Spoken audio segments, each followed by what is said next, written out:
അസുഖം തിരിച്ചറിയും മുമ്പ് ഷാനുവിനൊപ്പം ജീവിച്ചു തുടങ്ങിയതാണ് വെളിപ്പെടുത്തി നസ്രിയ.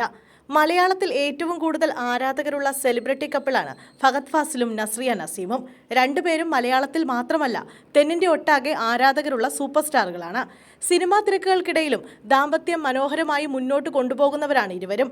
ബാംഗ്ലൂർ ഡേ സിനിമയുടെ ഷൂട്ട് നടക്കുമ്പോഴാണ് നസ്രിയ ഫഹദിനോട് പ്രണയം പറയുന്നത്. പിന്നീട് വൈകാതെ ഇരുവരും വിവാഹിതരായി. ഇരുവരും തമ്മിൽ 12 വയസ്സോളം പ്രായവ്യത്യാസമുണ്ട്. അതിനാൽ തന്നെ അതുമായി ബന്ധപ്പെട്ടിട്ടുള്ള വിമർശനങ്ങളും പരിഹാസങ്ങളും നിരവധി താരദമ്പതികൾക്ക് നേരിടേണ്ടി വന്നിട്ടുണ്ട്. പക്ഷേ വിവാഹ ജീവിതത്തിന്റെ 10ാം വർഷത്തിൽ എത്തി നിൽക്കുമ്പോൾ ഏറ്റവും കൂടുതൽ ആരാധകരുള്ള മാതൃകാ ദമ്പതികളുടെ ലിസ്റ്റിലേക്ക് ഇരുവരും ഇടം കണ്ടെത്തി കഴിഞ്ഞു. ഇപ്പോൾ ഇതാ ഭഗതിന്റെ ADHD രോഗവുമായി ബന്ധപ്പെട്ടുള്ള ചോദ്യങ്ങളോട് ഒരു അഭിമുഖത്തിൽ പ്രതികരിച്ചിരിക്കുകയാണ് നസ്രിയ. സാധാരണ കുട്ടികളിലും അപൂർവമായി മുതിർന്നവരിലും ഉണ്ടാകുന്ന നാഡീവ്യൂഹ വികാസവുമായി ബന്ധപ്പെട്ട ഒരു തകരാറാണ് attention deficit hyperactivity syndrome അഥവാ ADHD. തനിക്കും ആ രോഗാവസ്ഥ ഉണ്ടെന്നും 41ാം വയസ്സിലാണ് രോഗം കണ്ടെത്തിയതെന്നും അടുത്തിടെയാണ് നടൻ വെളിപ്പെടുത്തിയത്.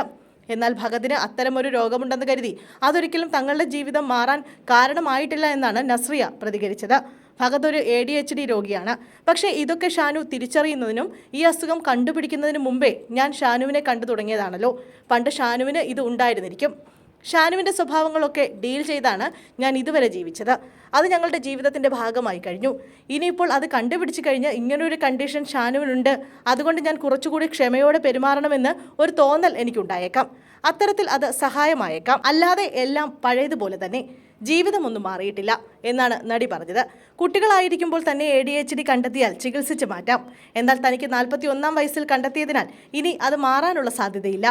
എന്നെ കാണുമ്പോൾ നിങ്ങൾക്ക് ചിരിക്കാൻ കഴിയുന്നുണ്ടെങ്കിൽ അതാണ് നിങ്ങളോട് ചെയ്യാൻ കഴിയുന്ന വലിയ കാര്യമെന്നാണ് രോഗാവസ്ഥ വെളിപ്പെടുത്തി അന്ന് ഫഹദ് പറഞ്ഞത്. അതേസമയം ADHD വരാനുള്ള കാരണങ്ങൾ ഇന്നും കൃത്യമായി കണ്ടെത്തിയിട്ടില്ല. ജനിതകപരമായ ഘടകങ്ങൾക്ക് ഇതിൽ പ്രധാന പങ്കുണ്ടെന്ന് പഠനങ്ങൾ പറയുന്നു.